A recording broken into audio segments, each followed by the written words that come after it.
One of the things I think was a giant factor in the fight is that you have been in wars.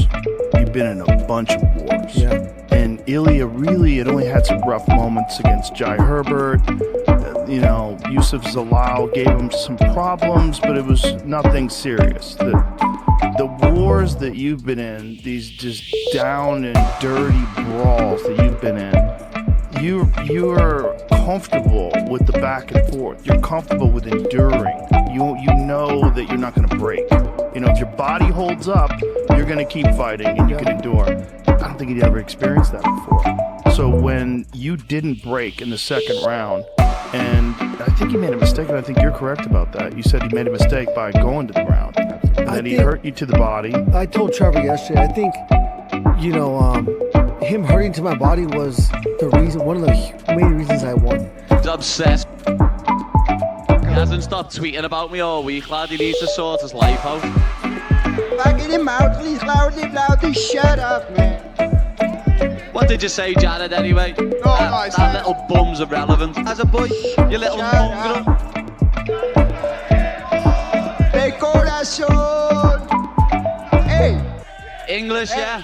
Hey. Speak English. You wanna talk to me like the man to man? You said something about me. I went to your country. I slapped you praise. I get at the wasting win.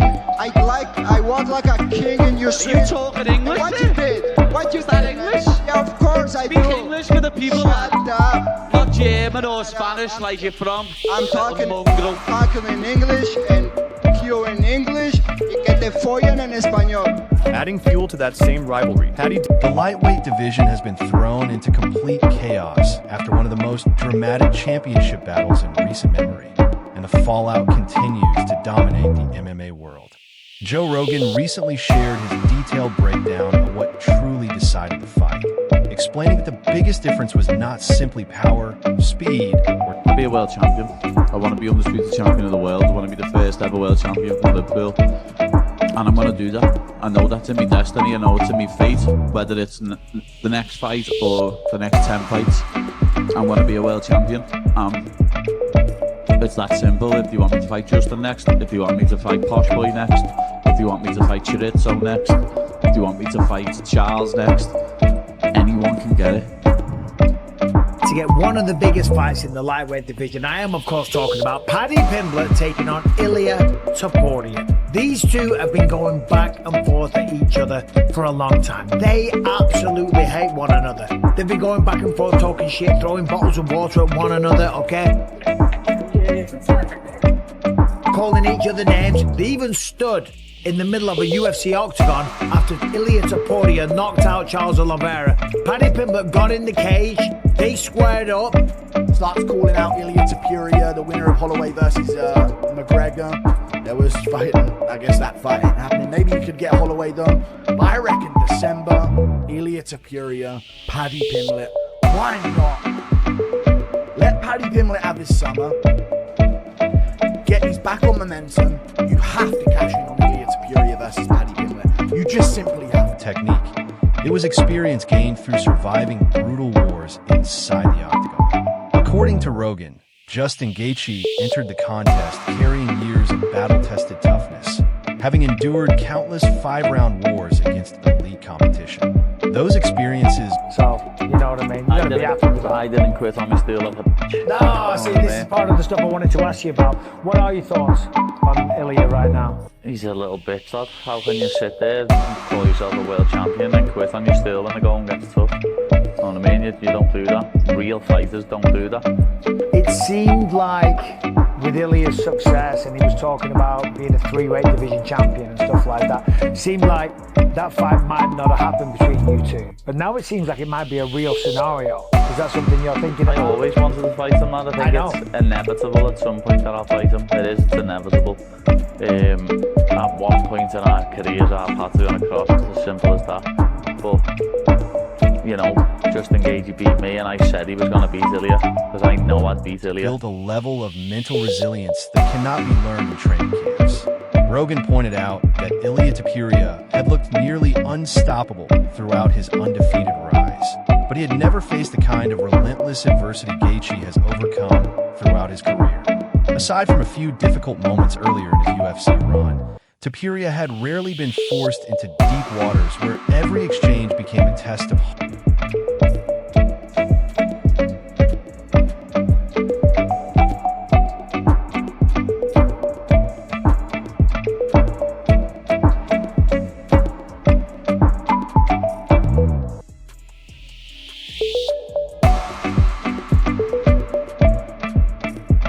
heart, determination, and survival.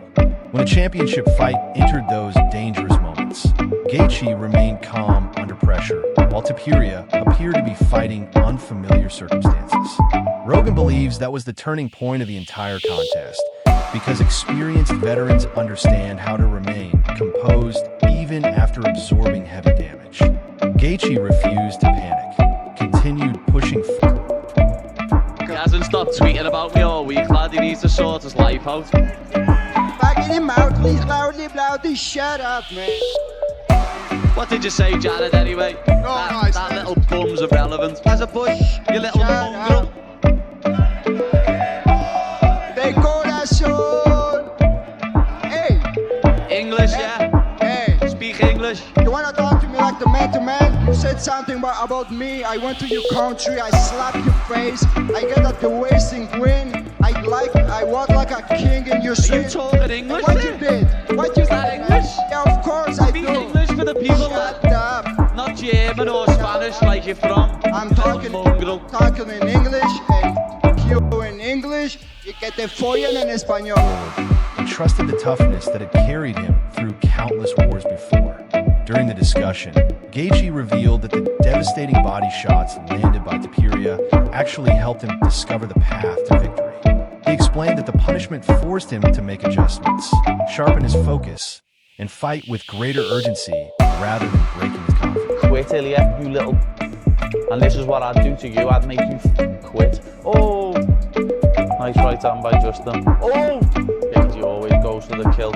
I know he could leave himself a bit open, being a bit overzealous and trying to finish him, but it doesn't look to me like Topuria's got that power still, lad. And you can see, never faced any adversity in your life, lad. And now you're facing it and you're fucking quitting like a little... I went 5 with him, lad, and kept biting down on me gummy and swinging till the last bell. Maybe he's on mount, yeah. Let's see if we can do anything with it. This could steal in the round, definitely, lad. But looks like Gaethje's trying to get up. Rogan agreed completely, suggesting that adversity often creates opportunities for elite champions willing to embrace the struggle instead of avoiding it. As the interview continued, attention quickly shifted toward Paddy Pimblett, whose long-running rivalry with Ilia Topuria has exploded back into the spotlight. Following his own impressive victory, Oh my God, you quit like a little... My face was worse than yours, you little... Get that Twitter up now, lad. I'm quote tweeting that tweet he sent to me. Justin Gaethje. Well in, lad. Undisputed champion, you deserve it after your career. But now I want that rematch. I am going to finish BSD and I want that rematch with Justin Gaethje for the undisputed title. I told you, didn't I? It was fate. Justin Gaethje, man, that's up to you. You deserve it for the fucking heavy career you've had. You absolutely deserve it, lad. Everyone gave me shit for getting beat by him. What now? What now, lad? Thought he was finished, thought he was 38, thought he was over the hill, and then he just beat you. Greatest fighter of all time, Ilia Topuria. Pimblett wasted no time taking verbal shots at the former champion, mocking Topuria for constantly mentioning him on social media, and insisting that the obsession had become impossible to ignore. The rivalry, which has already included heated confrontations, bottle-throwing incidents, face-to-face arguments, and unforgettable UFC encounters, appears stronger than ever. Paddy made it clear... I don't think Ilia's ever going to come back the same. Really? Yeah. He's I never, understand what you're saying because that can change. he's never lost before. Like, I lost when I was 18, lad. I had to build myself back up then. Then I lost again when I was 21, when I thought I was invincible. Yeah. But he's never lost before, and he's about 27. And his whole aura around his fighting is, I'm unbeaten, no one can beat me. Now he's just being beat by Justin Gaethje. In his words, 38-year-old man. Know what I mean? When he beat me. Yeah. And then he just went and absolutely punched his face in for 4 rounds. It wasn't quite like that, but you're right, though. He did beat him convincingly. that he has never lost interest in fighting Topuria and believes their collision is inevitable. While many fans once doubted the matchup would ever happen because Topuria was focused on championship ambitions, the landscape has changed dramatically after his defeat. Pimblett confidently declared that his goal remains unchanged, to become Liverpool's first undisputed UFC world champion, and promised that no lightweight title fight is Arman versus Justin Gaethje, right? As we all have been saying, thought it would happen, man. Back when he got the Paddy fight, I was like, rightfully so. But is that it? Yes. Is that it? In my opinion, yes. Arman is going to be ready for the rematch. Arman is ready. I think Ilia is going to need some time to recover. I'm not sure just winning the title and not defending warrants the immediate rematch. No matter who the UFC places in front of him, whether it's Justin Gaethje, Charles Oliveira, Arman Tsarukyan, Benoit Saint-Denis, or Ilia Topuria himself, he is prepared to accept the challenge without hesitation. Analysts across the MMA community have started predicting that Topuria versus Pimblett could become one of the biggest grudge matches in recent UFC history, because their hatred extends far beyond promotional hype. Every interview, every press conference... Pressure is off for this. Now he doesn't have to press. He doesn't have to be the guy. He chased the knockout against Justin Gaethje to a degree that I think was to his detriment. He was entering a war with Justin Gaethje in a way that he hadn't in the past, and I don't think he needed to, because he wanted to knock him out, because he had built the expectations to this level. He now has the opportunity to not have to worry about that. He now has the opportunity to say, I've suffered defeat, I've made it out the other side, I'm all good, I'm still a gangster, and he's going to rebuild himself. If anybody's selling Ilia Topuria stock, I'm buying all of it. Conference and every social media exchange only adds more fuel to the rivalry, making fans even more eager to see them finally settle their differences inside the Octagon. Meanwhile, discussion continues regarding Topuria's future after suffering his first professional defeat. Some analysts believe the loss could permanently change his confidence, while others argue it may actually remove the pressure of protecting an undefeated record. Ariel Helwani. It's Topuria, Justin, congratulations. You said you'd leave your mark on my face, and you did. Class. You took the sight from my right eye in the first round, and by the end of the second, from my left too. No excuses. At one of the best camps of my life, I came in sharp, prepared, and ready. Last night was your night. That's the nature of this game. Glory and pain walk side by side. I'll heal, I'll rest, and I'll return stronger, wiser, and far more dangerous. And trust me, this story between us is far from over. We will have our rematch. I mean, that's as good as it gets, right? Credit at the top. Walk side by side. Unbelievable. Still giving out bars. Unsurprising to me. I imagine that he was going to be gracious in defeat. I know he does the predicting everything, celebrating beforehand, showboating, all of that, but it doesn't surprise me that is amazing. He's carrying himself with class throughout this. I mean, you see it with all the great champions, Alex Pereira. And several respected voices suggested that losing sometimes allows great champions to evolve because they no longer carry the impossible burden of perfection. Instead of chasing flawless performances, they can focus entirely on improving weaknesses and returning as more complete martial artists. Rogan echoed similar thoughts, explaining that history has repeatedly shown legendary fighters often become even more dangerous after experiencing defeat. He's going to need about 6 months off. He broke both orbital bones in his face, okay? I'm not surprised. The man was black and blue, okay? The swelling on the face, the swelling on the nose. It's okay. He'll be back. He'll be fine, right? Will he be the same version of himself? We don't know. We're going to assume. I thought the way that Ilia Topuria handled himself after the fight was nothing but class. I think I saw a story somewhere that his brother came over to him and said, how you doing? He said, hey, listen, did the people enjoy the fight? That's the main thing that he wanted to know. And it was a phenomenal fight. Obviously, recency bias, one of the best fights this year, if not of all time. Topuria just lost to Justin Gaethje, so they're both coming off losses. And if he wins against Benoit Saint-Denis, well, Ilia Topuria is the former undisputed lightweight champion of the world. So it's still a good, logical matchup. And these two absolutely hate one another. There'll be a lot of drama in the build-up to the fight. And I, for one, want to see it settled once and for all. My dog is here. What do you think? Get out of here. Get out of here. And when you consider the stylistic matchup and what Paddy showed against Justin Gaethje, and the fact that, yeah, he did go 5 rounds, right, it would be a very interesting. Suggesting that adversity often creates opportunities for elite champions willing to embrace the struggle instead of avoiding it.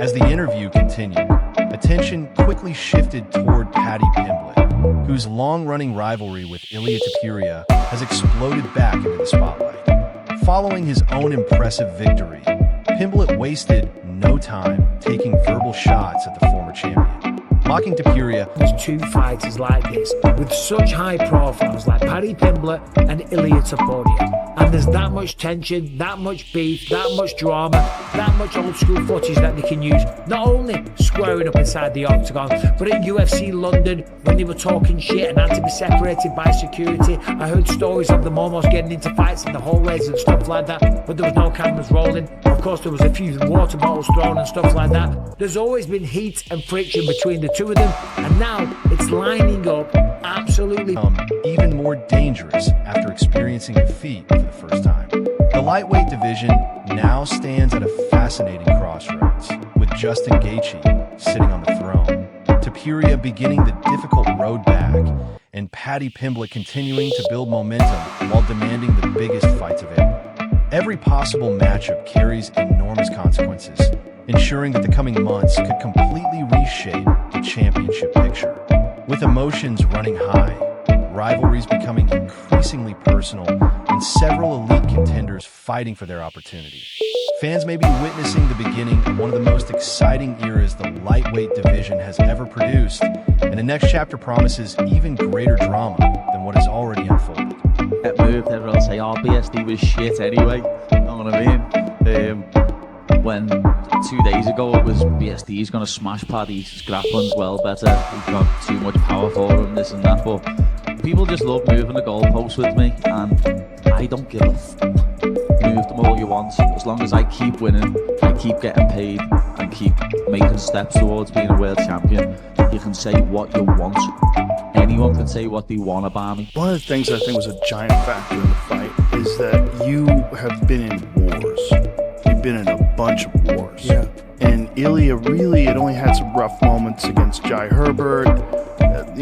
Yusuf Zalal gave him some problems, but it was nothing serious. The wars that you've been in, these just down and dirty brawls that you've been in, you're comfortable with the back and forth. You're comfortable with enduring.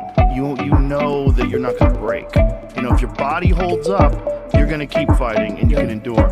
I don't think he'd ever experienced that before. So when you didn't break in the second round, and I think he made a mistake, and I think you're correct about that. You said he made a mistake by going to the ground, and then he hurt you to the body. I told Trevor yesterday, I think, him hurting to my body was one of the main reasons I won. Wise, I think they kind of even one another out. I think Paddy, if he's taken down, is way more dangerous off his back. Benoit Saint-Denis does have really good top game, top pressure. I don't think he has the ability to submit Paddy Pimblett. This is mixed martial arts, so one good shot where you rock someone, anything can happen. But Paddy is a high-level grappler, but so is Benoit Saint-Denis. That's why I said this one kind of plays out on the feet. Paddy is going to be way more aggressive, having the success against Justin Gaethje that he did. And yeah, I've said it a few times, there was a few technical mistakes. The chin is a little bit high. The shots come at weird angles, but that actually ends up helping Paddy because they're unexpected, weird. No, it's really not real yet. I was expecting to have like an internal sense of relief that I don't have something to chase, because I was always chasing this belt, and I was expecting to wake up with some kind of natural release of pressure, but I don't know. I don't feel that. As the days go by, every day I feel it a little bit more. 2 days ago, my dad was like, what was it like waking up being the champion? And I was like, I haven't even thought about that. And then I was, on the shitter 10 minutes later, and I was sitting there thinking about it. Wow, competition is the game. I'm very competitive. I'm very petty. I take everything personal. And yeah, when I go in there with I have gone in with expectations, and I said it before the fight. Ilia, I said so many true things to him, and I think it's such an asset to tell someone the brutal truth, especially someone like him, because it pushes them farther away from the truth.